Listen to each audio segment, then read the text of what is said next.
Saya tentu aja saya nggak bisa mewakili semua pendukung Jokowi ya. Buat semua pendukung Prabowo jangan pernah khawatir.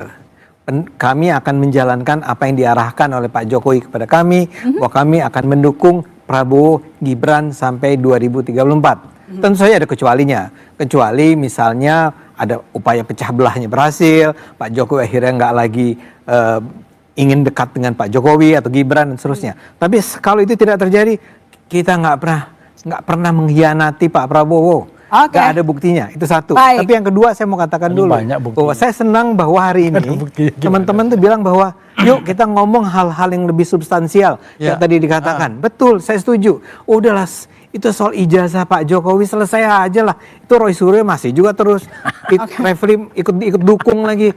Terus saya mau bilang palsu ijazahnya gimana? soal kalau asli ya tunjukkan. Pemakzulan Gibran.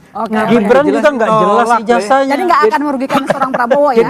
Artinya gini, hal-hal semacam itu jangan kemudian menyita waktu kita. Kita bicara tentang makanan bergizi gratis. Kita ngomong makanya Pak Jokowi jangan ikut-ikutan dalam politik. Istirahatlah dia sebagai former presiden. Arahan Jokowi Prabowo Gibran 2 periode menguntungkan atau merugikan bagi seorang Prabowo nantinya? Dia cawe-cawe belum. Sebenarnya kan itu nggak bisa dijawab sekarang. Dalam politik, dalam bisnis itu kan mirip-mirip. Siapa kamu sehingga ketika berjalan dengan saya tambah kuat. Sesederhana itu aja. Kalau kamu berjalan dengan saya tambah lemah, kayaknya nggak jalan bareng deh, kira-kira seperti itu. Tapi menjawab apa yang disampaikan oleh Bung Ade tadi menarik. Problem ijazah juga problem buat mereka. Kenapa mereka bilang, kita asli bisa nggak jadi? Gitu loh, kalau yang dipertanyakan saya bisa jadi, harusnya mereka lebih jadi lagi. Artinya bahwa memastikan ijazah itu ya, Bung Refli Harun ya, itu juga menjawab kepentingan mereka karena mereka berjuang bertahun-tahun belajar. Mosok terus. Udah asli. Bukan maksud gua. Mereka berjuang untuk ijazah asli. Bilang palsu. Tiap hari kuliah. Tiap hari datang. Tiap hari ketemu dosen. Dimarahin. Ijazahnya asli. Belum lulus. Nanti belum ijazahnya asli punya kan? ijazah ini. Asli. Pengen Karena ijazah kan asli atau ijazah palsu? Ijazah udah pasti Bukan. lah. Artinya mereka juga pengen memastikan ijazah pemimpin-pemimpinnya juga Asli. Jadi 2 periode merugikan atau enggak bagi seorang Prabowo? Belum dijawab, Abang. Loh kalau itu dijawabnya nanti, Oke. Tapi prinsipnya sederhana. Siapa kamu kalau berjalan dengan saya tambah kuat. Oke. Kalau dengan berjalan dengan saya tambah lemah, tentu tidak akan saya bawa.